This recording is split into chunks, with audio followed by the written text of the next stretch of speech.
Gunko anaknya Abruk. Masa sih? Yo.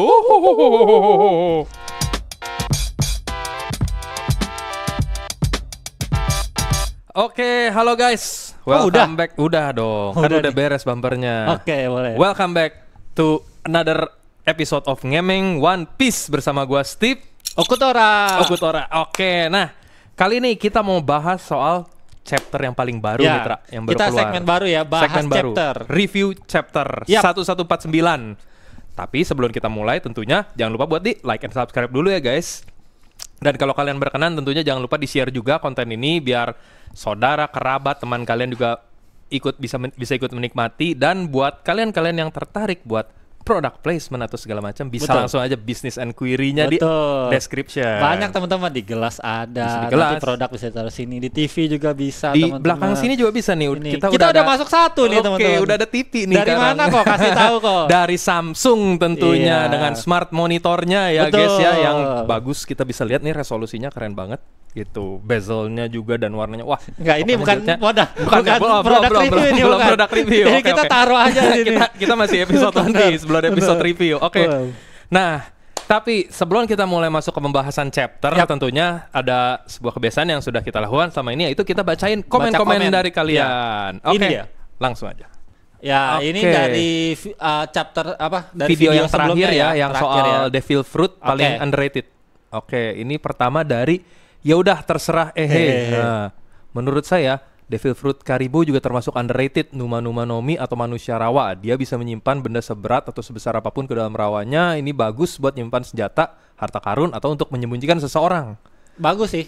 Menurut gua juga karena ini Karibo kan dulu sempat digadang-gadang jadi next Nakama soalnya, ya kan? Bener. Karena Sempat dia ada teori itu. Dia Logia kan itu Dia kan. Logia. Nah, itu bagus juga sih menurut gua sih. Dan Logia sejujurnya menurut gue Logia tuh nggak ada yang underrated sih, semuanya powerful sih. Iya. Semua Logia tuh powerful banget. Bener. Terutama ini nih si Karibo bisa nyimpen apa aja waktu itu pasukannya satu Iya, kapal banyak kan banget dimasukin lagi, ke iya. dalam perut. Harta karunnya Poseidon juga kalau nggak salah Iya. satu ini disimpan semua. Bener, Ngeri sih bener, powernya bener. sebenarnya. Salah satu buah iblis juga yang kalau Logia itu ya buah iblis yang sebelum time skip, sebelum adanya sistem haki itu paling susah dikalahin Iya, tuh paling OP. Logia tuh. Selemah apapun gitu orangnya, Iya. kalau udah makan Logia udah Bener. powerful banget dah Bener. levelnya. Oke. Nextnya Next comment silakan Tra. dari Akbar Akbar AMF Ramfi. 6699. Noro Nomi punya kelemahan fatal bang, yaitu bisa dipantunin pakai cermin. Jadi kalau orangnya megang cermin terus dia Raincasternya bakal senjata makan tuan. Noro betul. itu Buahnya Foxy. berarti buah iblisnya Hancock juga dong. Sebenarnya bisa, tapi balik lagi guys, ini karena Foxy lemah. Oke. Coba kalau yang penggunanya macam Katakuri yang bisa baca masa depan. Oh, dia udah tahu mau dikasih cermin, ya udah gue tembaknya ke arah lain, ya nggak sih? Iya. Hancock juga sama lah. Hancock sebenarnya kan jago haki juga, jadi Benar. taktik kayak gitu belum tentu mempan sama Hancock. Oh, guys. buah iblis yang OP harus diimbangi sama otaknya Sama juga yang otaknya, pintar. bener. Iya. Untungnya itu tadi Oda tuh selalu ngasih buah iblis super OP ke orang-orang yang nggak kompeten, bener Sugar. Iya. Bayangin kalau penggunanya Sugar tuh Gold Roger. Waduh. Ya udah, semua yang kesentuh. Waduh. Nggak mungkin nggak kesentuh Roger gitu dengan Mungkin kecepatannya. ada satu buah iblis juga yang OP, terus Oda ngasihnya ke orang yang OP juga. Siapa tuh? Akainu yang dia bilang Bener. bakal bisa nemuin One Piece dalam satu Satu tahun doang, Iya, ya, itu. untungnya Ya. dia jadinya admiral. Jadi Benar. udah pintarnya Oda ya udah, ini orang OP banget untuk jadi bajak laut, dia pindahnya ke admiral. Bener. Jadi biar nggak Bener. terlalu OP banget. Oh, ada satu sebenarnya buah yang OP tanpa harus penggunanya kuat. Apa tuh? Perona. Iya. Horo-horonomi, Horo-horo, sorry. iya. Dia nggak perlu cepat atau apa ya, hantunya aja yang gerak. Bener, Asal kena hantunya, bye-bye. Kecuali lu Usop, lu selamat. Tapi kalau lu bukan Usop, Karena Usop negatif terus iya kan. itu doang. Berarti bagi juga nggak bisa ya kok. Bagi juga nggak bisa selamat dari Noronomi udah langsung walaupun Hosoku Hoki. Tapi nggak tahu Tapi ya. kan dia sama Bagi kayak negatif dia kan kayak negatif. nggak tahu loh. Bagi tuh hokinya luar biasa gede. Tapi Iya, kalau tapi dibilang enggak. negatif nggak tahu ya. Bener kita. sih. Yang jelas Usop doang yang selama ini kita tahu immune dari horo-horo gitu. Oke. Nextnya Masih ada ada? komen dari MAR Fadli ya. Oke. Washu Nomi milik Vice Admiral Suru menurutku sangat underrated. Padahal kemampuannya bisa lawan dicuci, secara harfiah punya kemampuan mencuci. Oke. Ya. Wasu-wasu ini Ini yang bisa bikin orang jadi cucian sih, Suru ini memang sih. Waktu bisa dibilang yang orang tua itu nggak sih? yang orang tua yang selalu bareng Sengoku, Oh Admiral iya Suru. iya. Dia Iya. bikin orang jadi cucian. Ya mungkin lumayan underrated sih. Ini bisa nih kita bahas buat di part 2 nih. Oke. Kelemahannya dia paling ya mirip-mirip hobi-hobi Nomi ya, kelihatannya harus disentuh dulu baru bisa jadi cucian gitu. Jadi kalau penggunanya nggak terlalu cepat atau nggak terlalu kuat, susah kan Iya. menyentuh orang. Berarti tipe petarung jarak dekat ya. Betul, dia ya. harus disentuh. Oke, next ada lagi? Ada lagi. Dari Work Area. Menurut gua, Nui Nui Nomi milik Leo, Terus Ciu Ciu Nomi milik Manseri, sama Toki Toki sama punya Toki. Toki Nomi punya Toki ya. Manseri juga oke Oh sih, iya aku setuju bisa sih kalau nyembuhin Manseri ya, sih. sama ngambil ini dari orang terus nyembuhin buat Benar, orang benar. lain. Ya. Terus kalau Toki Toki Nomi sih emang OP banget sih, dia bisa balik ke masa lalu ya. Nggak bisa, dia nggak bisa ke masa lalu, dia cuma bisa ke masa Oh, depan. ke masa Tra. depan ya. Iya, Toki Nomi kelemahannya itu dia nggak bisa balik lagi. Hmm. Tapi menarik, ini mungkin bener nih, nanti kita bakal bikin lah part 2-nya Part dua, kayaknya nih. dari rangkuman dari apa teori teman-teman juga Yang ya tadi di komen udah ya. dikasih di kolom komen, dan kita bakal tambahin juga tentunya dengan beberapa buah yang belum dibahas, karena di episode yang buah itu kita udah bahas ada 165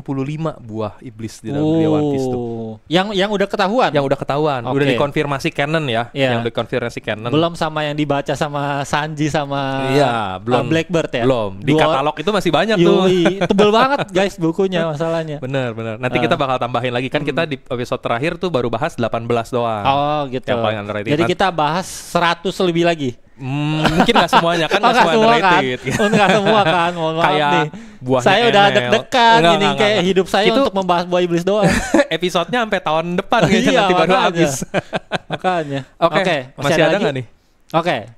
Dari Buah David Bow M9G. Buah iblis Sogeking, mythical Zone itu Nomi milik John Wick paling OP tapi diremehkan. Sogeking. Sogeking memang selalu menjadi misteri ya. Memang apa Iya, yang dia miliki itu selalu menjadi overpower ya. Buah iblisnya Hito Nomi model John Wick tuh. Ngeri memang Sogeking ini, makanya misteri banget. Siapa sih dia sampai sekarang? Iya. Kayaknya kita penasaran. mesti ada satu Episode chapter untuk khusus ya. bahas Sogeking sih kok. Dari mana dia berasal? Iya. Apa aja kekuatannya Benar, gitu kan? Dan benar, apakah benar. dia yang menemukan One Piece pertama Benar. kali? Kayaknya dia salah satu kru Roger sih menurut Bisa jadi loh. gue. Iya kan. Atau jangan-jangan dia titisan Joy Boy, guys. Benar sih. Salah satu penembak gitu zamannya Joy Boy atau zamannya Roger Karena gitu. dia punya jubah. Bener. Jubah. Biasanya punya jubah-jubah itu ya seorang raja, orang yang raja. tinggi gitu kan Seorang hero. kedudukannya. Bisa. Oke, boleh. Next kita akan Oke, bahas terakhir nih. Sogeking. Terakhir nih, guys. Dari Asteroid Destroyer, Bang, dengar kabar gak kalau Oda katanya nggak suka sama teori fans? Ah iya, ini sebenarnya gue kemarin udah dengar ada ininya. Iya. Oda tuh udah pernah ngomong dan dia konfirmasi ulang lagi beberapa waktu yang lalu. Ini kita kasih lihat nih, ada postingannya nih. Dia jadi pernah ada di acara radio talk show gitu, dia bilang sebenarnya dia bukan benci teori fans, teori fans loh. Jadi dia bilang itu dia nggak suka kalau ada orang yang berhasil nebak kelanjutan cerita yang Karena dia dia bikin. harus ngerubah lagi Iya, alurnya. betul, karena dengan jadi kayak gitu orang-orang kan jadi kayak udah tahu, udah kasarnya gongnya udah ketahuan gitu. Jadi perasaan lu pas baca jadi kayak kurang menarik, dan itu dia nggak pengen fansnya merasakan itu gitu. Karena dia kan pengen yang terbaik buat para pembacanya nih, biar pas lu baca tuh ngerasa wah plot twist dapat banget gitu. Iya, iya. Pengennya gitu. Tapi kalau udah ada yang ngebocorin atau nebak dengan bener kan orang-orang jadi oh udah ketahuan, ini gue udah tahu Iya, ceritanya iya. gitu. Karena mungkin orang para nakama itu penasaran banget sama jalan ceritanya Bener. One Piece. Jadi mereka tuh berteori ini kayaknya seru untuk kesini. Bener. Jadi Gitu-gitu. menurut kita sih sebenarnya nggak ada yang salah gitu dengan kita berteori, bikin tebak-tebakan ininya kemana ya. Itu sebagian dari apa ya?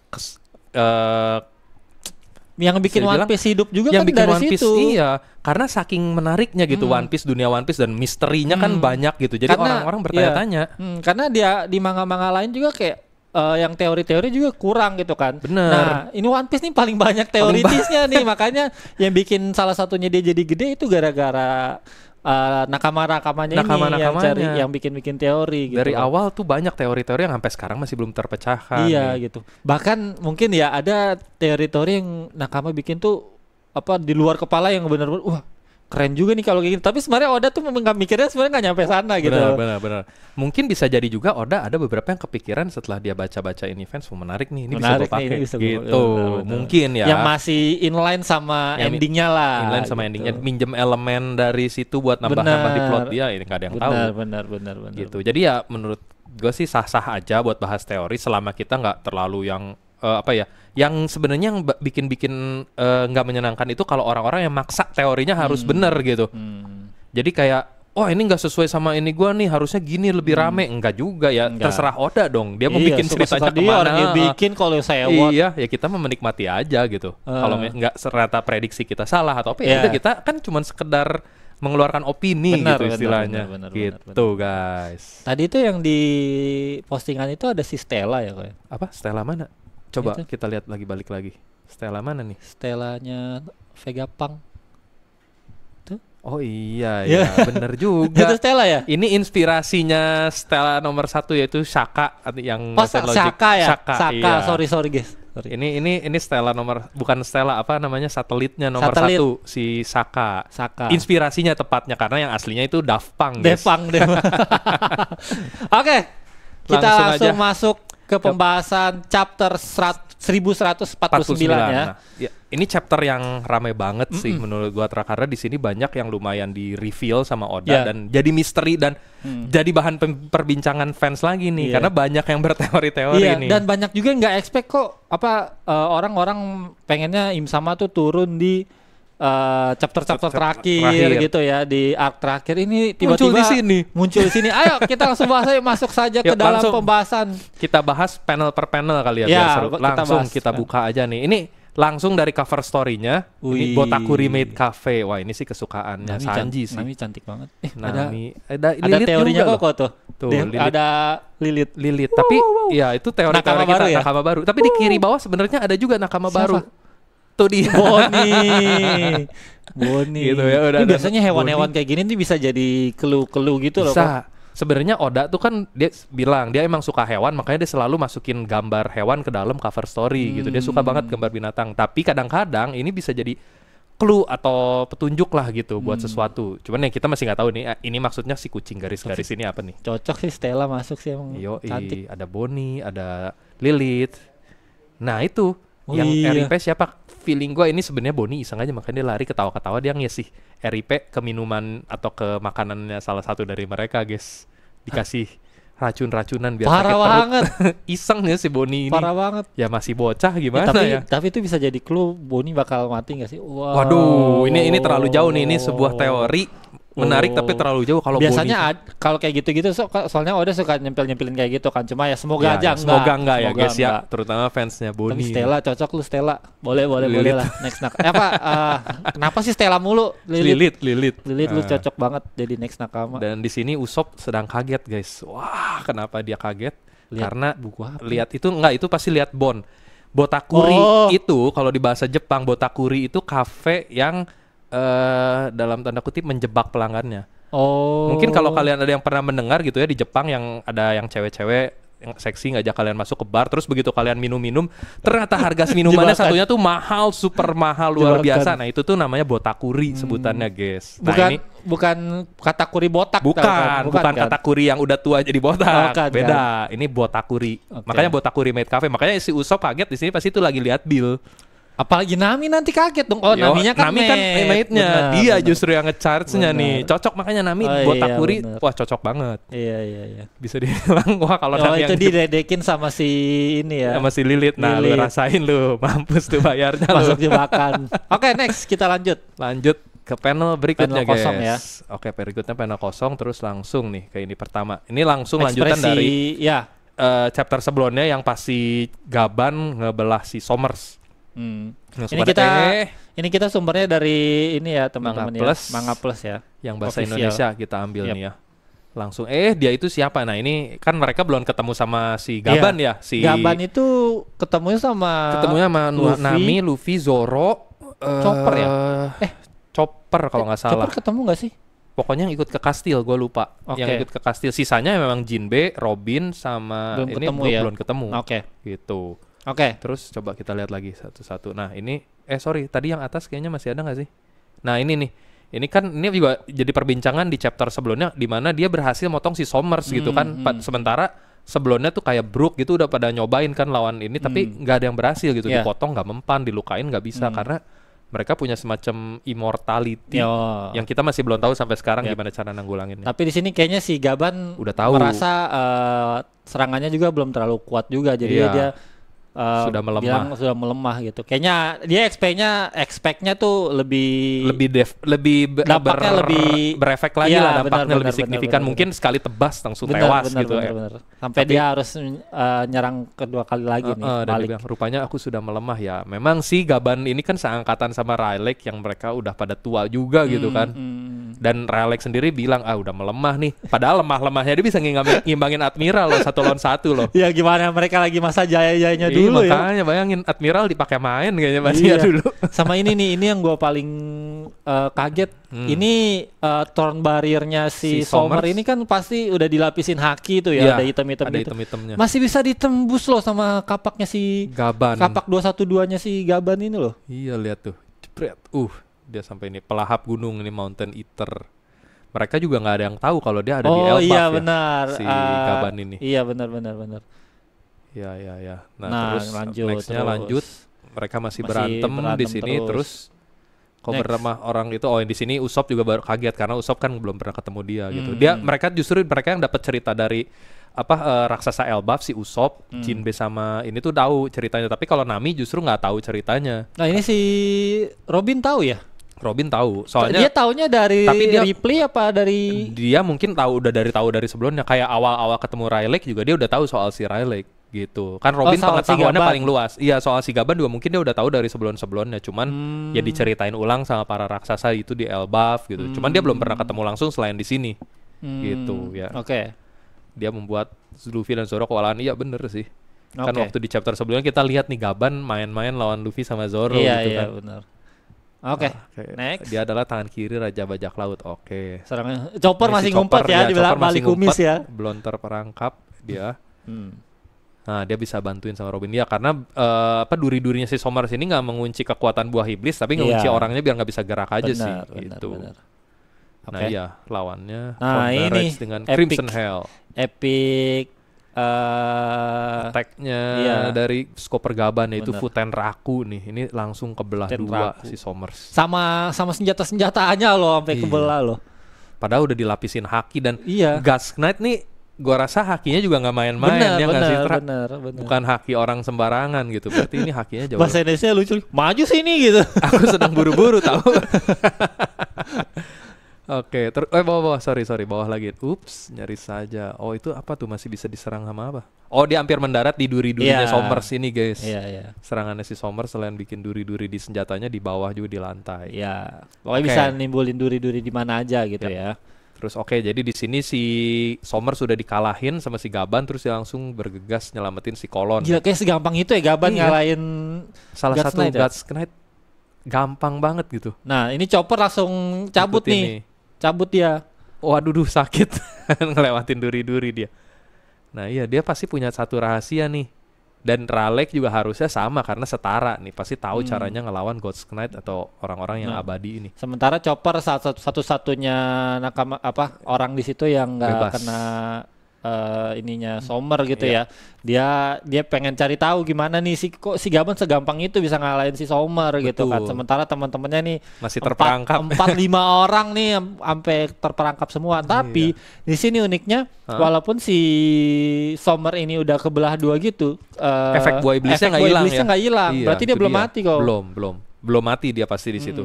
Soalnya kalau orang udah mati harusnya tapi nggak juga sih. Iya sih. Ada beberapa yang efek buah iblisnya tetap ada walaupun orangnya udah pingsan atau udah mati. Waktu itu si Hancock juga pernah bilang sama si Blackbird kan, walaupun lu bunuh gua, ini anak gua lu tetap akan balik. Tetap akan jadi batu gitu.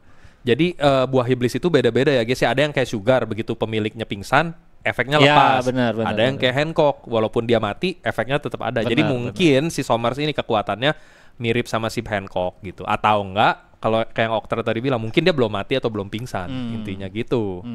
Oke, coba kita lihat chapter halaman selanjutnya. Ini pindah ke perpustakaan ya kok ya? Perpustakaan yang lagi dibakar sama si Killingham sama si Killingham doang, Gunko di tempat lain. Sama ibu guru. Sama bu gurunya yang dipaksa. Bu guru siapa ya namanya? Gue lupa lagi. Aduh, gue juga lupa. Pokoknya ibu guru lah ya. pokoknya. Oke, ini perpustakaannya. Oke, ini lagi dibakar ya. Pokoknya sebagian dari perpustakaannya tuh udah dibakar sama Killingham sama si sama bu si guru ini gitu. Jadi tampaknya mereka tidak berhasil Nah, tapi ada menyelamatkannya satu hal juga yang gua notice di sini, harusnya di perpustakaan ini ada yang burung si hantu itu kan. yang bisa ngegedein buku. Tapi gua out of dari ini ya. Kayaknya burung hantu itu ada hubungannya sama Loki nggak sih jatuhnya? Karena kan dia bisa membesar apa segala macam. Ada teori bilang bahwa burung hantu ini ada korelasinya sama si Loki. Gua pernah dengar juga itu, yang salah satunya teori yang bilang Loki nanti jadi kru SHP tuh karena itu. Kan selama ini banyak yang bilang masalahnya Loki adalah dia nggak muat di kapalnya si Sanigo gitu. Nah, ada yang bilang dengan kekuatannya si burung hantu ini si Loki dikecilin ukurannya. Dan nantinya maksudnya si burung hantu ini ikut di kapal Sanigo gitu. Jadi fungsinya lebih ke buat pas mau berlayar si Loki dikecilin, ntar pas battle digedein lagi. tapi sebenarnya kalaupun nanti Loki dikecilin, Loki bukanlah Loki kalau jadi kecil kalau ya teman-teman ya. Bener. Loki memang kita taunya memang yang sebesar itu. Ya, menurut gua kurang inilah, karena jadinya kalau kayak gitu ya si burung hantu ini harus jadi bagian dari krunya SHP juga. Ya nggak sih, kurang praktis lah menurut gua ya. Jadi ya udah. Tapi katanya ada hubungan, katanya ada burung hantu ini kemungkinan ibunya antara Hadjrudin atau enggak Loki, katanya gitu. Cuma bisa. Ya next lah. Kita lihat nanti. Apakah dia ternyata pemakan buah iblis model burung hantu gitu kan? Nggak ada yang tahu. Iya, siapa tahu dia manusia gitu. Kalau gitu jadi aneh ya. Soalnya kan dia udah punya kekuatan buat ngegedein. Itu mungkin kekuatan buah iblis.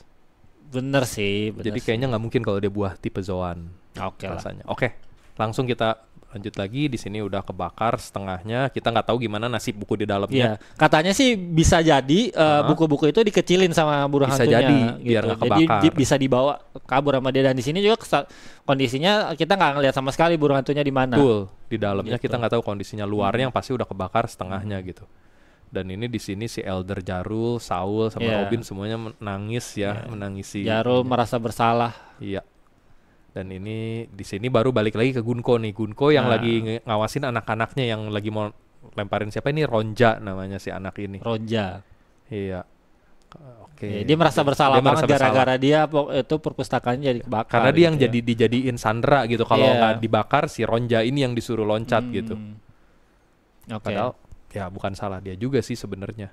Tapi ini dia masih di bawah kendali si Gunko karena ya dia mau nggak mau jalan lurus terus sampai ke jurang gitu kan. Nah ini sih di chapter ini gue paling kesel banget nih di halaman-halaman ini. Ini karena ini udah nyampe si Gaban. Harusnya dia dengan mudah bisa mengalahkan Gunko karena gampang, Sommer saja easy, Gunko juga harusnya easy juga gitu. Oke, cuman sayangnya di sini si Gunko punya banyak sandera. Nah si Gaban juga udah bilang semoga dia nggak manggil. Semoga kau tidak mengenaliku. Soalnya ini kayak yang gue pernah bilang nih, ini kelemahannya semua orang kayaknya di dunia One Piece adalah ya keluarga. Tapi nggak cuma di One Piece, di mana-mana harusnya gitu. Bukan keluarga, lebih anak. Lebih tepatnya. Soalnya Dragon pernah bilang kelemahan terbesarnya adalah anaknya. Gitu. Waktu pas dia ditanya Ivankov, kenapa dia suka ngelihat ke arah timur ya, terus Dragon langsung jawab, kalau lu nanya gitu lagi soal keluarga, mendingan lu bunuh gua aja sekarang gitu. Karena itu kelemahannya dia gitu. Keluarga itu adalah seorang ayah, teman-teman. Betul. Ini dia malah manggil. Dia malah manggil. Kolon, ente. Jangan pamer ente. Dia kuat-kuat ya, tolong. Tapi ya gimana ya, namanya anak-anak mungkin dia sih, happy gitu. Memang. Yes, gue selamat nih, bokap gue datang nolongin gue. Bokap gue jago nih, kalah lu semua gitu kan. Namanya juga anak-anak ya guys. Dia blunder. Ini salah besar, karena dengan begitu Gunko langsung tahu, oh ini anaknya si Gaban. Langsung aja nih kita lihat di ini berikutnya, di panel berikutnya tuh dia berhasil menghindar lah dari serangannya Gaban. Karena si Gaban sendiri udah ke distract tuh gara-gara si Kolon manggil, ya nggak sih? Kalau nggak harusnya di sini udah kena nih. Iya, di sini si Gunko juga memang kenceng banget lah. Iya, dia emang lebih cepat dari si Sommer mungkin. Tapi kalau Gaban nggak ke distract, gue yakin harusnya di situ serangan Gaban tuh udah masuk. Iya. Sayangnya Gaban ke distract tuh pas di atas gara-gara si ini manggil, aduh gitu kan. Nah, terus langsung gitu kan. Karena kau berani melawan, artinya tidak keberatan kalau anak ini kubunuh kan. Nah, gitu. Oke, di sini dia udah mulai nih disandera si Kolonnya. kesempatan terakhirnya cuma 1. Gue baru tahu ternyata si Gunko ini punya pedang. Ini dia baru bikin ya? Iya, pedangnya? dia kan bisa itunya tuh panahnya bikin jadi kayak bisa kertas bikin gitu, apa aja bisa kan? bikin bentuk Iya, apanya. Ini dililit-lilit. Conan ya? Bisa dibilang gitulah. Dililit-lilit jadi bentuk pedang gitunya. Oke, jadi di sini nih si Gaban sebenarnya berusaha dengan dalam waktu sekejap, sama kayak pas si Rylek ngebebasin slave di apa namanya, Shabondi. Oh ya. Itu kan waktunya sepersekian detik tuh yang dia ngelepasin ini dengan haki. Nah ini dia juga berusaha kayak gitu. Jadi ya udah si kolonnya disuruh bertahan aja 1 detik. Dan dia mencoba dengan kecepatan. Dia juga udah berusaha gitu. untuk oke, gue kuat nih, gue tahan gitu. Jadi nggak apa-apa gitu, ketusuk sedikit. Yang penting si Gaban bisa nebas si Gunko gitu. Tapi ini kan ibaratnya kalau dia raksasa tuh pedangnya Gunko kan kecil banget. Ibaratnya tuh lu ditusuk pakai jarum. Tapi di leher. Di leher gitu kan. Dan masalahnya di sini perbedaannya sama waktu kejadian Rylek itu jaraknya udah deket sama si korbannya. Kalau ini jarak si Gaban sama Gunko lumayan. Lumayan jauh gitu. Walaupun si Gaban ini cepet banget, gue yakin gak kalah sama Rylek lah gitu kecepatannya. Tapi di sini Gunko ya lebih cepat lagi karena Gunko kemampuannya itu bisa pakai kayak ini jadi jauh lebih cepat gitu. Nah di sini dia langsung flashback ya si Gabannya. Waktu si Kolon lahir gitu kan. Ini Gaban masih muda. Replay. Iya, istrinya si Replay. Gila ya, bayinya lahirnya aja udah lebih gede dari Gaban loh. Kita masih bertanya-tanya bagaimana proses.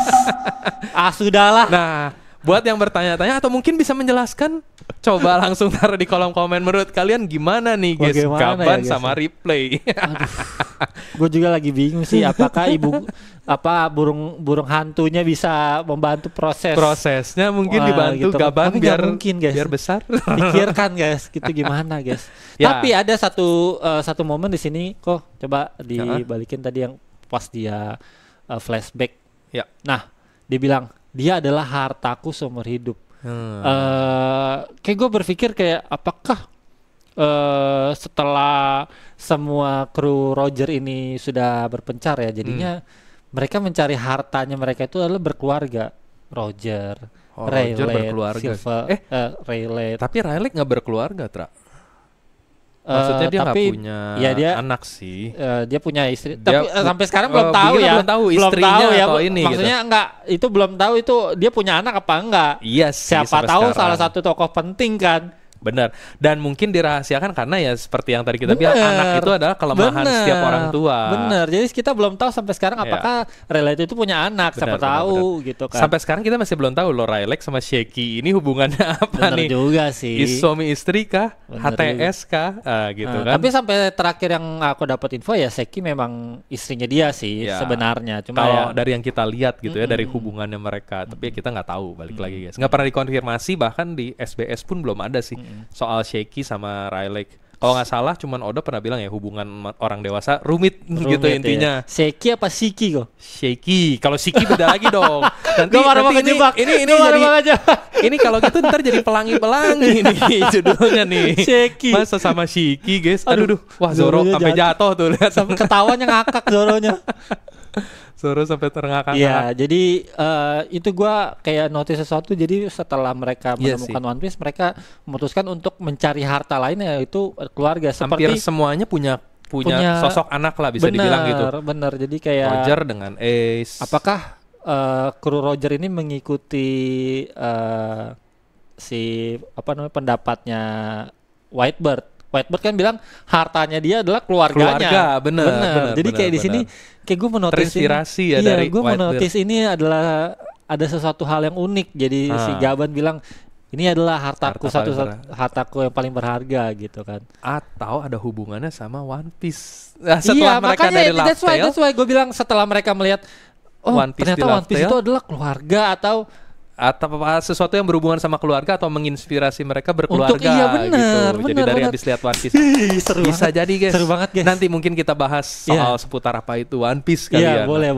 Soalnya benar-benar tadi kita udah lihat nih si Gaban bilang ini. Terus yang kedua Roger udah jelas. Terus Crocus juga sebenarnya punya sosok anak. Punya ya? dia punya sosok anak tuh si Labun yang dia jagain gitu kan sedemikian rupa. Dia menganggap itu anaknya. Dia ya bisa dibilang itu kayak sosok anaknya lah gitu kan. Maksudnya mana mau sih orang ngobatin itu paus segede gitu bertahun-tahun gitu kan di Twin Cave, di ngurusin segala macamnya sampai tinggal di dalam perutnya gitu kan. Roger aja sampai harus nitipin anaknya ke Garp gitu. Bener. Sampai si Rook juga nahan nih anak sampai 20 bulan gitu kan. Gitu. 18 kemarin katanya. 18 ya, sorry 18, maaf 18 bulan ternyata Porgas the Rook mengandung. Gitu. Itu kemarin kita soal dikasih kuis-kuis kan. Iya. Koko jawabnya 20 ternyata 18. Beda 2 bulan. Bener. Selisih 2 Pokoknya bulan. ada misteri lah di balik ini teman-teman. Oke, kita lanjut lagi ke chapter teman-teman. Oke, next panelnya kita lihat setelah ini. Nah, ini adalah kemampuan Kenbunnya si Gaban nih ke trigger nih. Jadi kan seperti yang kita tahu beberapa orang yang punya Kenbunsoku haki tingkat tinggi dia bisa ngeliat masa depan walaupun cuma beberapa detik. Iya benar. Si Gaban juga salah satunya karena emang Rayleigh bisa jadi nggak cuma Katakuri bisa dibilang yang paling jago memang. Tapi selain dia ada banyak yang bisa. Katakuri itu salah satu karakter pertama yang diceritakan bisa untuk Kenbunsoku baca masa depan lah. Betul. Jadi kedepannya Oda akan ngasih tahu nih kedepannya akan ada nih orang-orang kayak gini lagi. Gitu. Bener. Jadi nggak cuma dia doang loh. Shanks bisa. Ini Gaban juga ternyata bisa gitu. Perlahan-lahan udah kelihatan semua orang-orang yang Kenbunnya bagus gitu ya. Nah, jadi di sini tuh dia udah ngelihat nih masa depan di mana kalau dia tetap maju si Kolon bakal ditembus sama si ini sama si lehernya sama si Gunko. Dan itu udah pasti nggak bakal selamat si Kolon. Aku akan menahannya ya. Nah, walaupun si Kolon bilang kuat nahannya tapi nggak bisa. Dia udah tahu si Gaban nih makanya abis itu dia langsung menghentikan serangannya. Gitu dia milih buat nyerah. Aku menyerah guys. Nangis dia dia udah tahu. Dia udah tahu soalnya. Jadi dia memutuskan untuk lepas kapak 212-nya teman-teman. Apa boleh buat nih. Untungnya juga Gunko-nya di sini fair. Ya udah gua nggak lanjutin nih gitu. Dan biasanya kan ada juga musuh ada yang juga yang lanjut walaupun lu nyerah gua tetap bunuh ininya Sandranya. Untungnya Gunko nggak seperti itu banget gitu. Benar. At least di sini aja nyerang balik ke si Gaban. Jadi si Gaban di sini kena serangan Gunko dan terpaksa jatuh ke dunia bawah. Harusnya kalaupun dia jatuh, dia akan ketemu sama Luffy sama si Loki. Bener. Karena mereka lagi di dunia bawah. Ini jadi bahasan juga beberapa orang banyak yang bilang seperti itu. Dan nanti si Gaban bakal balik ke atas sama bareng Luffy gitu intinya. Dan mungkin saja bisa ngajarin teknik buat ngebunuh si God's Knight ini. Gimana cara menebas atau melukai mereka lah gitu. Regennya mereka inilah gitu ya. Karena mungkin dengan serangan Gunko ini, abis ini si Gaban mungkin nggak bisa bertarung lagi atau gimana lah. Pokoknya dia nggak bisa melanjutkan pertarungan intinya gitu. Jadi bisa jadi karena Gaban juga merasa lemah karena dia mereka ini punya Sandra, punya Kolon gitu. Jadi ya udah nih kalian yang lawan nih, kalian tuh nggak punya beban apa-apa terhadap kalau lawan mereka gitu kan. Kalau Luffy mungkin bisa sih ya, karena Luffy tuh cepet dan kalau dia pakai kekuatan Nikanya ya dia kan bisa bikin jadi karet, jadi ini segala macam. Intinya dia bisa membelokkan reality. Mungkin itu dia bisa menyelamatkan kalau si Luffy dengan entah senjatanya si Gunko dibikin jadi karet atau gimana kita nggak tahu lah. Nah di sini uniknya juga Chopper turun untuk bantu si Gaban. Iya. Choppernya lompat milih loncat buat nolongin si Gaban. Jadi harusnya Gaban sih selamat ya karena kita tahu Chopper tuh bisa jadi guard point, bisa banyak ininya. Jadi walaupun jatuh dengan ketinggian segini harusnya mereka selamat. Berarti ada untungnya juga nih si Chopper kepo dan ngikutin gitu kan. Kalau enggak sih Gaban jatuh ketinggian segini yang mungkin cederanya lebih parah. Benar. Gitu. Nextnya, nah ini balik lagi ke anak-anak sebelah kanannya ada ini enggak? Nah, ya kakek ya Yasan kan dia dipanggilnya Yasan kalau di ini. Kalau bahasa Indonesia kakek ya. Nah panggilan ayah ini nge-trigger si Gunko nih, trigger masa lalu si Gunko. Ini juga salah satu hal yang unik teman-teman. Nah ini yang bisa banyak dibahas juga dan jadi teori. Ini di sini kita ngelihat semacam flashback. Entah ini Gunko, entah ini siapa gitu, tapi yang teriak ada cewek intinya rambutnya panjang dan dia teriak soal ayahnya dia juga. Terus di sampingnya, nah ini yang menarik, ini kan Gunko ini kayaknya memorinya dihapus pas dia jadi God's Knight dan ini muncul lagi karena teriakan-teriakan ayah dari anak-anak itu. Dan di sini ada satu sosok dengan ketawa yang khas banget. Nah, dengan rambut afro, tinggi, kurus, bawa pedang. Kalau ketawa terus ini kelihatan lagi main musik nih, maksudnya lagi nyanyi atau bersenandung atau apa. Cuman satu orang yang kriteria masuk ke kriteria itu yaitu si Brook. Brook ya. Gitu. Tapi yang gua lihat pertama kali cewek nangis ini antara ini adalah Gunko atau ini mamanya mungkin ya. Karena rambutnya Gitu. di sini posisinya panjang nih teman-teman. Betul.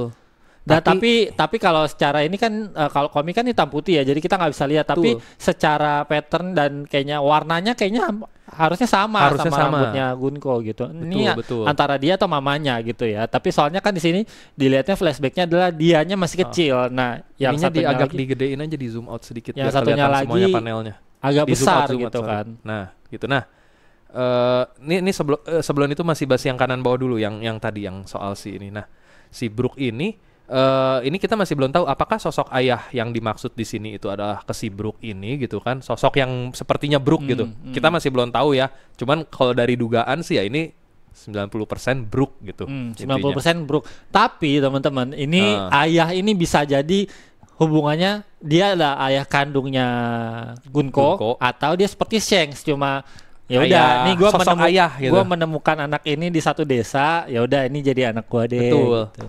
Dan ini sebenarnya ada di chapter dulu tuh Brook pernah bilang dia tuh pernah jadi kapten pasukan dari sebuah kerajaan gitu. Benar. Cuman dia nggak tahu, dan mungkin ini dari zaman dia itu, jadi sebelum jadi bajak laut. Dan ini yang cita-citaku adalah menjadi seorang bajak laut ini, entah dia yang ngomong atau si anak kecilnya ngomong, kita nggak tahu ya. Kayaknya anak kecilnya sih menurutku gitu. sih kayaknya ya. Harusnya ya. Ini pokoknya zaman Brook masih belum tulang ya teman-teman ya. Masih belum manusia. Tulang. Jadi ini menarik, banyak teori yang bisa kita ini. Tapi nanti ini kita bakal bahas lagi. Kita beresin dulu karena ini chapternya udah tinggal satu panel lagi nih. Langsung bersambung nih. Langsung kita bahas tadi ke sampingnya dulu aja. Oke. Nah, ini di sini pas abis si ingatannya Gunko ini, terus dia ingat lagi tuh pernah ngomong Brook gitu. Dia bisa tahu namanya Brook, di yang atas. Nah, dia itu Brook ya. Nah, begitu dia udah mulai sadar kalau Brook ini adalah orang yang dia kenal, tiba-tiba dia semacam kayak diambil alih nih sama nggak bukan sama Im Sama sendiri langsung. Tapi gue agak bingung sih di sini kan dia bilang Brook, sementara dia ini sebenarnya kan fans beratnya Brook, fans karya-karyanya Brook kan. Tapi kenapa pas ini dia tuh nggak awal-awal ketemu Brook tuh dia nggak seinget itu gitu loh. Mungkin ya itu, mungkin karena pas dipanggil ayah tuh baru ingatannya tertrigger. Karena gini, ini teori gua aja sih ya, kalau ini mah maksudnya yang jadi God's Knight ini rata-rata orang-orang yang mungkin dicuci otak atau gimana gitu. Bisa. Jadi ini mungkin dia dulunya dicuci otak, jadi dia nggak inget masa lalunya dan lain-lain, dan baru ke-trigger sekarang. Jadi pas dia jadi selama jadi God's Knight, ya mungkin dia ngefans sama Brook tapi dia nggak sadar. Sekarang aja gara-gara dia ke-trigger, memorinya baru mulai balik soal si Brook, baru dia inget gitu.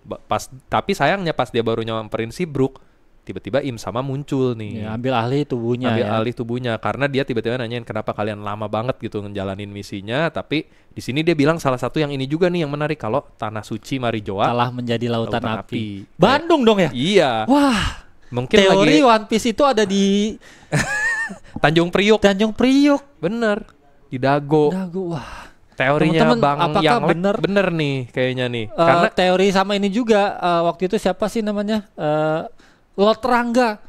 One Piece itu ada di Bandung loh. Di Jawa Barat. Karena plat nomornya D.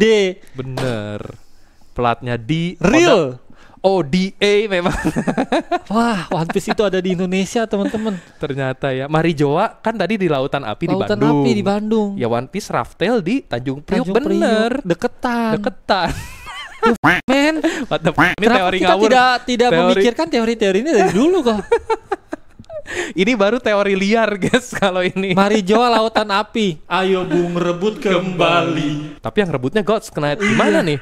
Kalau dikit, berarti apakah Indonesia adalah World Nobles? Waduh. Dikuasai World Nobles, guys. Waduh. Next.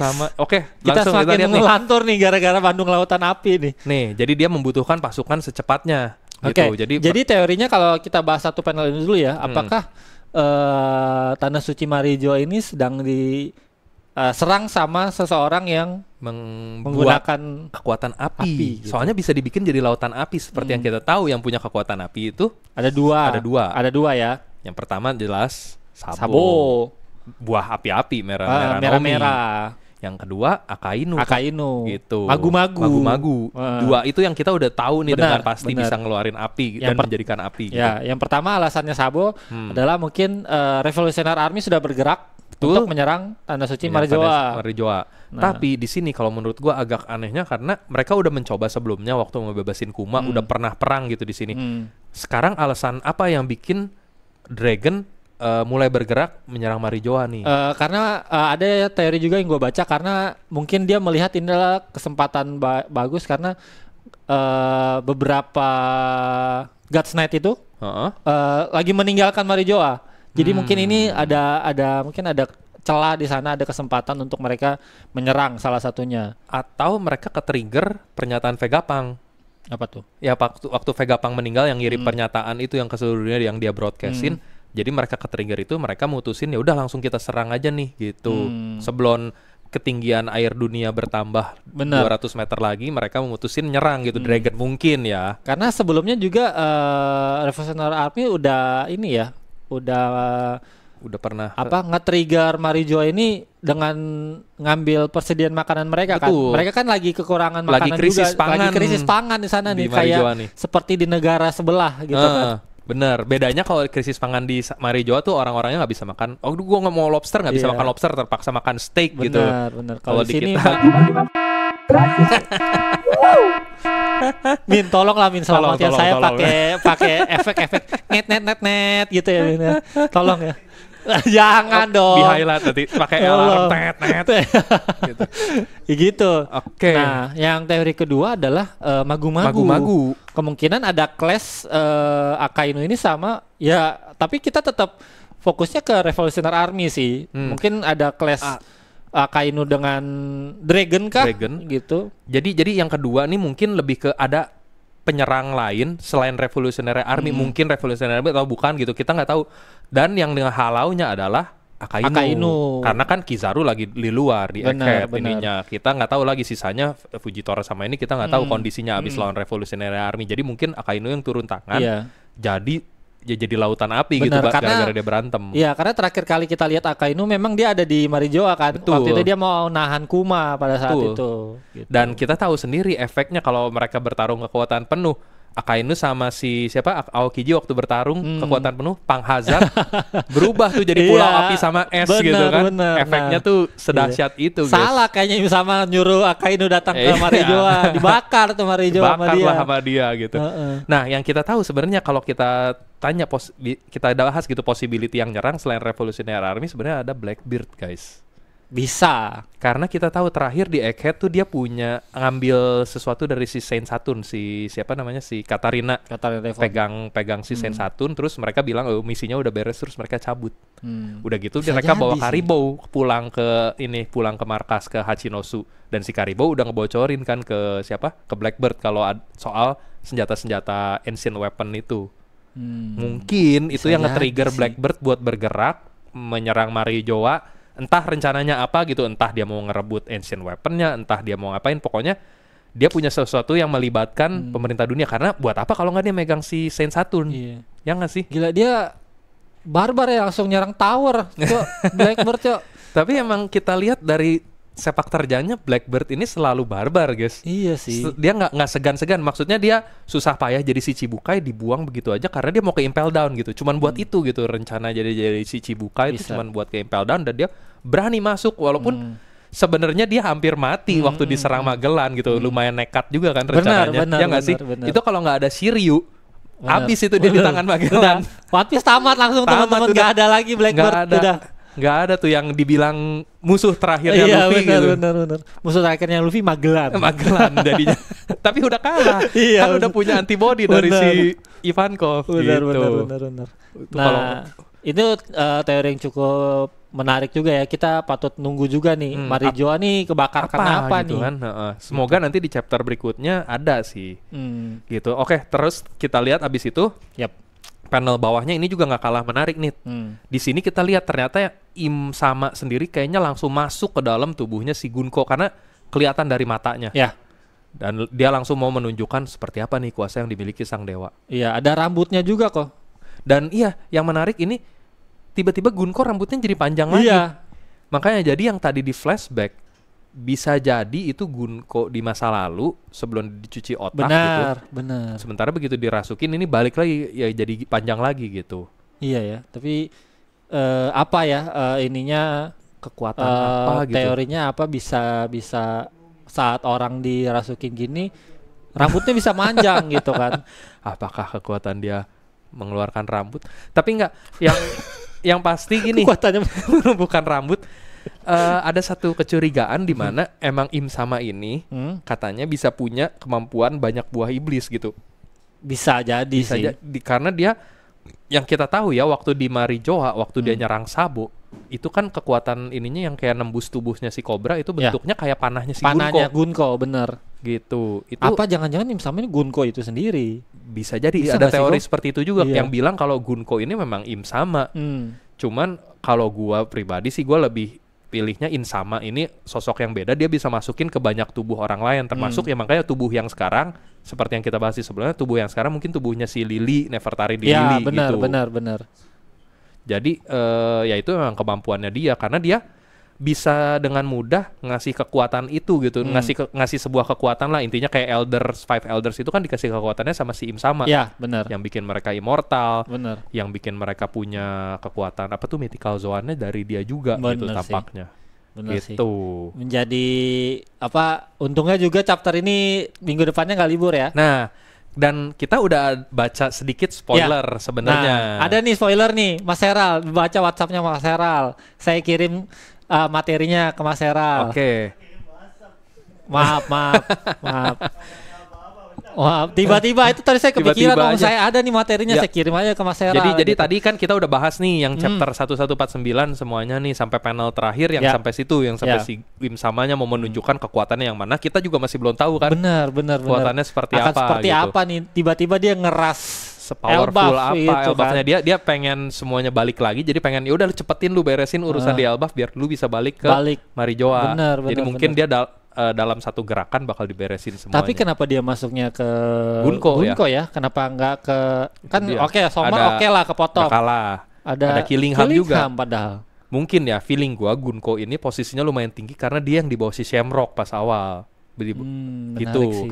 Tapi ya itu kayak Koko bilang kemarin, kenapa semua anggota apa Knight? God's Knight itu ada Saint, Gunko doang yang nggak ada. Itu Dia dia. maksudnya cuma nama doang Gunko, udah. Gunko nggak disebut Saint Bener. Gunko atau House apa gitu. Yang Oke. lain pasti perkenalin ada loh. Oke, Gitu, oke. ini dia Nah, spoiler. spoiler dari Jadi teman-teman yang nggak mau kena spoiler bisa di skip aja dulu langsung ya. bagian ini gitu. Ini seperti yang kita tahu ya di Shonen Jump itu kan keluarnya tiap Senin. Jadi tiap Senin itu udah pasti bakal ada spoiler yang dari Raw-nya. Cuman chapternya sendiri biasanya baru keluar di Jumat besok. Benar, gitu. benar. Nah, ini biasa cuma nggak total ya. Yang Nggak. sebelumnya dulu. Oke. Yang sebelumnya dulu. Karena yang ini, oke. Nah, ini. Brief spoiler. Brief spoiler ya kita baca ini. Jadi dari chapter 1150 judulnya Domi River Sea. Ada cover story-nya soal Yamato lagi. Terus, nah ini kelanjutannya nih langsung Im Sama atau Gunko ini ngeluarin Conqueror Haki yang begitu masif dan bikin beberapa giant sama anak-anaknya pingsan. Oke. Terus Dori Brogi sama kru Giant Pirates nyerang si Imu Gunko tapi dipakai Magic Book. Nah ini kita nggak tahu Magic Book apa nih buat ngambil senjata-senjatanya mereka gitu terus ditembak. Keluarin sebuah ini ya, pisau dan senjata ya. Bukan, jadi dia pakai semacam buku sihir terus kayak senjata-senjata para Giant Pirates ini diambil disuruh di take out gitu. Pisau sama pistolnya gitu di take out. Terus habis itu dia di step, ditusuk sama ditembak si Brogi ini gitu. Terus karena Elbaf nggak punya raja, kata si Imo, Dori sama Brogi jadi raja barunya. Dia dipakai teknik namanya Devil's Contract. Terus si Dori dan Brogi ini diubah jadi demon, jadi setan dengan kekuatan dan immortality. Dengan in exchange a small of their respect. Nah, ini aneh nih. Jadi dia bisa ngutuk orang jatuhnya kok ya. Bisa ngasih semacam kontrak dengan setan, dengan iblis, gitu.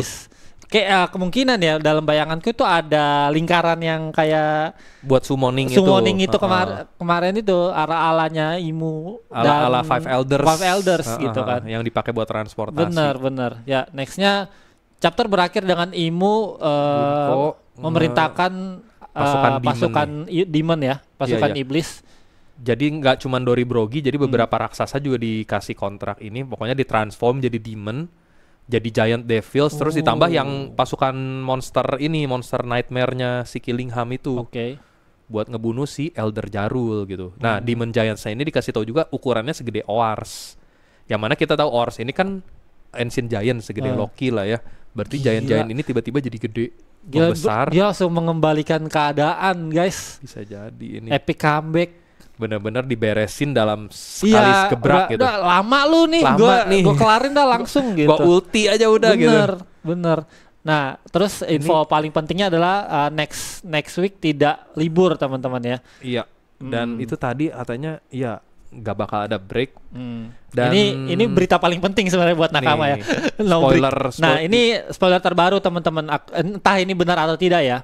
Ada Imu hadir dengan sebagai True Demon. Bentuknya ada bat wings, ada sayap kelelawar, bawa trident, trisula, terus buntutnya kayak panah.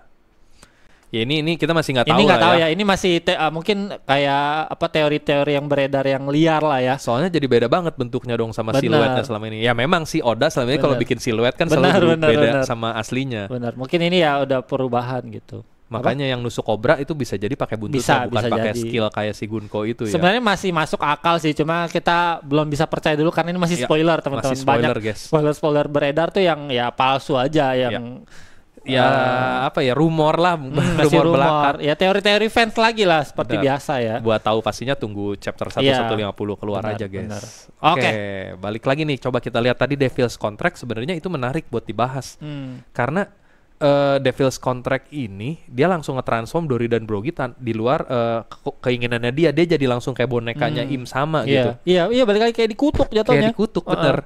Dan tapi yang menarik tuh ya, dia dikasih immortality. Ini agak membingungkan sih, dan gue baca-baca juga di beberapa terjemahan juga semuanya nggak ada yang make sense terjemahannya, karena dapat immortality tapi in exchange of their lifespan. Jadi umurnya diambil sedikit, dikasih immortality. Lah gimana kalau mereka udah immortal terus buat apa umurnya? Ya nggak sih? Agak-agak aneh tuh. Immortality-nya mungkin lebih ke ini kali kok, kayak si Sommer tadi. Nggak bisa ditebas. Tapi aja. Sebenarnya mereka bisa mati tua. Masih bisa mati tua, bener. Sama kayak ini si Five Elders juga. Tapi Five Elders tuh udah ada dari zaman dulu kayaknya, maksudnya. Iya sih ya. Umurnya memang panjang kalau si Five Elders, tapi ya nggak tahu deh. Kita sejujurnya masih nggak tahu juga Five Elders itu rasnya apa. Bener sih. Bisa jadi memang mereka bukan ras manusia yang panjang umur. Tapi kan pas si Saturn mati juga kan gara-gara ditarik kontraknya mungkin sama. Jadi selama mereka terikat kontrak, mungkin mereka bisa dibilang nggak bisa mati. Bener immortal. sih, bener. Begitu kontraknya dicabut, balik lagi tuh ke umur semula, yang mana umurnya udah makin pendek gitu kan. Jadi makanya si Saint Saturn langsung mati. Bener bisa jadi kayak gitu sih. Bener kan. Begitu kontraknya dicabut. Iya. Tapi kasihan si Dori dan Brogi dong, bener-bener nyawanya di tangan Im sama sekarang. Iya. Kalau setidaknya, aduh, gue mau ke jok sana tapi gimana nih? Jangan. Aduh. Jangan cut, tolong di-cut itu. Bahaya itu, Pak, bahaya. Bang, bahaya. Oke, coba kita balik lagi ke beberapa ini nih. Iya, lebih masuk akal kan, berarti Devil Contract-nya kayak kekuatannya Im sama nih perlahan-lahan udah mulai kelihatan lah. Ya. Walaupun memang belum terlalu jelas gitu, tapi sedikit-sedikit udah mulai di-spill sama Oda gitu kan. Di satu sisi bisa jadi juga makanya nih, karena sebutannya Devil's Contract, apakah ini ada hubungannya sama Devil's Fruit? Jadi dia bisa mungkin ada hubungannya kayak dia yang bisa jadi Devil's Fruit gitu. Bisa jadi. Jadi apakah produksian Devil Fruit ini ya asalnya dari Im sama kah? Atau tapi kan tapi sebelumnya memang ada teori Devil Fruit ini sebenarnya ada pohonnya. Ya. Sebelumnya ya. Cuma kita nggak tahu. Tapi memang belum ke spill semua nih tentang Im sama teman-teman, karena kita lihat juga Im sama tuh punya taman sendiri yang dia seneng buat main di situ ya. Apakah isi taman itu kita pun nggak tahu gitu ya. Mungkin karena, apakah di situ ada pohon buah iblis apa gimana gitu kan. Karena kan Oda tuh suka ngambil referensi ya dari Alkitab atau dari ini kan. Jadi itu bisa diibaratkan kayak Taman Eden dengan buah pengetahuan yang baik dan yang benar. Tuh, itu kan buah terlarang kalau Buah di Alkitab ya terlarangnya, kan. benar. Dan buah itu yang kita nggak tahu, siapa tahu Oda mengambil referensi dari situ, buahnya itu buah iblis gitu. Karena ya seperti di Alkitab memang iblis yang nyuruh orang makan buah itu. Kalau di Islamia itu buah kuldi. Buah kuldi, Buah guys, kuldi namanya. yang kalian yang di ini nih di saya nih, ini buah kuldi nih teman-teman nih. Buah kuldi gitu kan. Benar nggak teman-teman? Belakang kalian benar kan? Oke, dikonfirmasi. Oke. Nah, balik lagi nih. Kita paling ada sedikit lagi yang mau gue bahas. Apa balik lagi ke chapter 1149 sebenarnya. Ini Apa ada teori yang beredar di ini. Kalau si Brook itu ada hubungannya sama God's Knight di ini. Oke. Coba mungkin Gimana boleh di next kalau di gue ini. juga ada pembahasan menarik nih tentang Brook nih. Kita iniin dulu lah ya. Nih. Jadi gini, ini gue ngumpulin beberapa ini dari chapter-chapter sebelumnya nih, guys. Oke. Jadi di sini dulu si Brook waktu pertama kali join sama ini kan dia jelasin long ago dia pernah jadi leader of battle convoy di certain kingdom. Tapi dia nggak bilang kingdom apa, battle convoy-nya apa. Kalau dari siluet kita lihat bentuk pedangnya si Brook, dia pakai jubah. Pedangnya tuh ada gagangnya, ada pelindung ininya lah, handguardnya. Yang mana itu kalau kita lihat di bawah itu ciri khas God's Knight banget. Nih 3 orang God's Knight semuanya kayak gitu, pedangnya tuh ada pelindung gagang tangannya dan semuanya pakai jubah. Pedang-pedang zaman dulu ya. Maksudnya kayak dulu. Roger pun punya. Nah, Rayleigh punya. Iya. Cuman ya itu memang kelemahannya teori ini sebenarnya. Itu nggak cuman God's Knight, kalau Shanks juga punya, Roger juga punya, Rayleigh juga punya pedang kayak gitu. Cuman kalau Rayleigh bedanya mungkin dia nggak pakai jubah aja, tapi yang lain nih semuanya pakai jubah dan ini. Tapi kalau Shanks mungkin karena pengaruh kalau dia anaknya Vigarland kali ya, jadi mungkin ada hubungannya dari situ gitu. Jadi ini kita nggak tahu apakah Brook ini dulunya seorang God's Knight gitu sebelum dia bertemu Kapten Yorkie dan jadi Rumbar Pirates. Ini kita masih belum tahu, guys. God's Knight kayaknya menurut gua nggak mungkin. Apakah dia bisa salah satu ini juga kok? Apa tuh? Dewa Langit. World Nobles. Apa sih namanya? Dewa Langit yang sandi orang-orang Skypiea gitu. Bukan. Apa sih namanya? Yang hidup di Marijoa. World Nobles maksudnya. World Nobles, tapi kayaknya nggak mungkin sih. Kalau dia World Nobles, dia tuh kan Celestial Dragon. Salah satu Celestial ada Dragon. Keturunan sana mungkin. Apa? Karena ini kan mungkin pedang-pedang ini kan mereka kan ya memang dari Marijoa gitu ya. Tapi ya untuk pengecualian untuk Roger sama Rayleigh ini kita nggak tahu gitu. Mereka memang pedang-pedang kayak Griffon sama si Rayleigh punya. Rayleigh terakhir kali gue nggak ngelihat dia megang pedang juga ya. Waktu dia ngelepas Luffy di itu dia bawa pedang kan ya? Bawa. Pedangnya kayak gini sama. Seingat gue kayak gini. Ya pedangnya dia seingat gue kayak gini waktu pas terakhir di Sabo di apa Archipelago. Pedangnya masih kayak gini seingat gue. Roger juga sama, pedangnya kayak gitu juga tuh. Tapi kalau dia sebenarnya Celestial Dragon agak kurang ini sih karena seperti yang kita tahu jarang banget ada Celestial Dragon yang mau turun ke permukaan. Selain keluarga Don Quixote waktu itu, Don Quixote do Flamingo sama bokapnya sih yang pengen sebenarnya, dianya mah nggak pengen. Soalnya kita tahu Celestial Dragon ini biasanya hidupnya itu udah enak dari lahir. Jarang ada yang tiba-tiba sadar dan mau turun ke bumi, itu cuman beberapa doang, segelintir doang. Si Don Quixote Nilfgaard juga dia cuman karena ketemu para Fishman Island gitu, dan itu yang bikin dia berubah, ketemu si Queen Otohime. Jadi kalau Brook Celestial Dragon terus jadi orang biasa agak-agak susah sih gitu. Kecuali dia mengalami kejadian apa yang bikin dia sadar gitu kalau kelakuannya brengsek. Kan Celestial Dragon ini rata-rata brengsek semua kelakuannya gitu. Terbiasa dimanja. Sama yang gue notice juga, Brook ini sebenarnya salah satu karakter penting ya di Mugiwara ya, karena dari dulu menurut gue juga mimpinya itu terlalu sepele sih untuk ketemu Labun kan dia. Jadi kayak apa ya? Dia ini sebenarnya apakah dia sudah ya udah gue udah tahu nih semua tentang dunia ini yang bikin gue happy ya cuma ketemu Labun, udah kayak gitu. Apakah atau memang sebenarnya dia punya mimpi lain sehingga ya ketemu Labun ini cuma jadi side ininya dia aja gitu.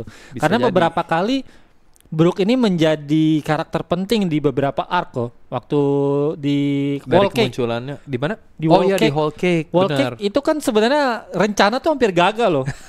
Tapi Benar. gara-gara Brook cuma twing gitu ngancurin apa Fotonya fotonya Mother Caramel, dia jadi MVP. Benar. Next di Wano ya.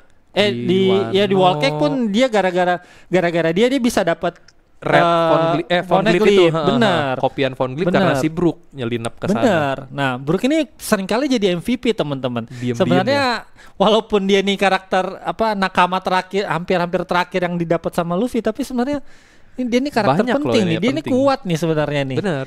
Banyak sebenarnya banyak yang dirahasiain sama Brook ini nih sebenarnya nih. Karakter kunci sih menurutku nih. Dan ini sebenarnya menarik karena orang tuh banyak yang bilang Elbaf ini arc-nya Usopp. Selama ini Usopp tuh mimpinya nyampe Elbaf, jadi banyak yang berharap Usopp di sini dapat upgrade segala macam. Tapi di luar dugaan, Oda malah bikin ini Brook. Iya. Sepertinya ini bakal jadi arc-nya Brook, di mana kita bakal lihat lebih banyak soal masa lalunya Brook. Iya. Karena memang iya, sebagai salah satu kru Straw Hat Pirate yang masih punya banyak rahasia yaitu Brook. Karena beberapa kali juga teman-teman kalau teman-teman notice kita pernah bahas juga deh kayaknya. Jadi setiap kru Mugiwara tuh pasti ada beberapa arc itu menjadi panggungnya dia. Betul. Kan? Betul. Gitu. Sejauh ini soalnya Brook nih dari awal dia ditemuin ya Bisa arc-nya dibilang dia belum itu, ada sih. Arc-nya dia kita lihat tuh baru yang di Thriller Bark kan. Cuma tapi kan tidak menceritakan dia secara dia ini masa lalunya seperti apa. Iya. Karena setiap arc itu akhirnya nge-spill bahwa masa lalunya kru Mugiwara seperti ini. Nah, kayak Sanji akhirnya Di Whole Cake ketahuan ya ya kan? kan dia adalah anak seorang ilmuwan apa Bener. segala macam yang kita nggak tahu. Oh, Sanji ini sebenarnya sebelumnya kita tahu cuma koki di Barati kan Bener. gitu kan. Nah, pada akhirnya di Whole Cake ketahuan dia ini adalah salah satu karakter penting di dunia One Piece gitu, anaknya seorang ilmuwan gitu. Nah, ini sebenarnya bisa jadi bahasan menarik sih. Mungkin kita bisa bikin satu episode tentang masa lalu kru SHP karena seperti yang kita tahu selain Brook masih ada beberapa loh yang kita nggak tahu masa lalunya. Contohnya Frankie belum terlalu dibahas. Ya. Dia maksudnya pernah dibahas di ini sebagai anak buahnya si Tom gitu, muridnya si Tom. Tapi sebelum itu yang dia bilang dia anaknya bajak laut itu belum pernah dibahas gitu. Awal mulanya kenapa dia bisa tiba-tiba bikin kapal-kapal Battle Frankie itu kan awal-awal ditemuin Tom kayak gitu tuh. Itu masih belum dibahas satu. Terus Jinbe pun sebenarnya belum terlalu masa kecilnya kita nggak tahu. Dia maksudnya bener. kita tahu pas dia udah gede udah jadi pasukan kerajaan habis itu jadi Sun Pirates. Udah itu doang tapi gitu. Jadi sampai jadi si Chibukai. Balik lagi tapi ini kalau memang Oda pengen ngebahas itu pasti akan ada sebenarnya teman-teman. Tapi kalau misalnya enggak kita nggak tahu juga ya. Mungkin cukup dibahas sampai situ doang mungkin sama mereka sama Oda memang. Oh ya udah ini porsinya cuma sampai sini aja. Tapi menurut kita kayaknya lebih baik lagi sebenarnya satu kru Mugiwara Pirates ini dibahas satu persatu. Jadi tahu gitu asal usulnya. Nanti mungkin gitu. kita bakal bahas di episode terpisah nih lebih detail lagi karena ya itu tadi. Selain itu sebenarnya Nami juga masih belum tahu loh. Iya, Nero Ya kan? Nanami kan. Bisa jadi. Soalnya yang pasti Belmel cuma ngangkat bawa Nami sama Nojiko tuh mereka korban ini anak-anak yatim piatu dari negara yang bekas perang. Kita nggak tahu negara apa dan lain-lain. Benar. Itu nanti kita bahas lah. Iya gitu. Cuma ya ini balik lagi penting banget arc ini karena Brook akan balik lagi jadi Dapat MVP panggung lagi nih. kayaknya dapat panggung lagi. Bakal nih, dapat panggung di chapter ini nih gila Brook sih, nih. Brook. Gila lu tulang-tulang gitu penting banget lu. Tapi kalau tadi yang lu bilang terlalu ada teori di chapter ini apa nih? Ya itu tadi si Brook. Oh yang soal si Brook beberapa ini kali ya, jadi MVP. Beberapa kali jadi MVP di beberapa arc gitu ya. Gitu kan. Ya. Gitu sih. Oke, rasanya sih buat chapter 1149 udah cukup sih kita bahas. Ini udah berapa lama ini? Ini kayaknya udah 2 jam Berapa? deh kayaknya. Oh, udah cukup sih. Udah cukup. Oke guys, kayaknya kita udah cukup sih sampai sini udah bahas, udah yeping 1 jam kira-kira dari tadi yang Kayaknya soal One Piece kalau bahas chapter. One Piece tuh kayaknya nggak akan habis-habis deh. Iya, ini 1 chapter aja sampai segini banyak Iya. loh yang bisa dibahas. Segitu Bener. pentingnya chapter ini. Betul. Oke, mungkin sampai sini dulu aja buat chapter kali ini. Buat kalian-kalian yang mungkin ngerasa, wah kayaknya ada yang kurang nih bang sama tadi ada bahasannya. tambahan, Ada tambahan, langsung aja tulis di kolom komentar. Atau kalian punya komen-komen dan teori-teori lain seputar chapter 1149, 1150 atau yang kedepannya juga boleh. Atau kalian punya ide-ide juga, langsung Boleh taruh juga di kolom komentar ya guys ya. Dan Sama yang paling seru mungkin teman-teman kalau yang kayak tadi kita bahas, Brook tuh siapa teman-teman? Boleh teman-teman. Kalau boleh. teman-teman punya teori tentang Brook, boleh nanti kita langsung taruh aja di kolom taruh di komentar. situ, kita bahas juga di next episode gitu kok ya. Betul. Dan pastinya jangan lupa sekali lagi di like and subscribe ya guys ya buat channelnya. Nih yang mau masuk juga nih teman-teman. Betul nih, buat brand-brand juga yang siapa tahu tertarik buat ditampilin di sini ya enggak, atau yang mau disumbangin alat-alatnya nih mungkin. Nih kayak gini-gini perlu nih teman-teman. Ayolah brand, tolonglah brand nih perlu nih. Siapa tahu kita butuh apa aja nih, kadang saya mungkin. suka tidak mendengar apa kok Steve ngomong apa gitu kan. Saya nggak bisa dengar gitu teman. Ya, biar lebih clear gitu kan. Benar. Oke, kalau gitu sampai sini aja. Thank you buat yang udah nonton dan kita pamit undur diri dulu. Sampai ketemu di next episode. Bye-bye.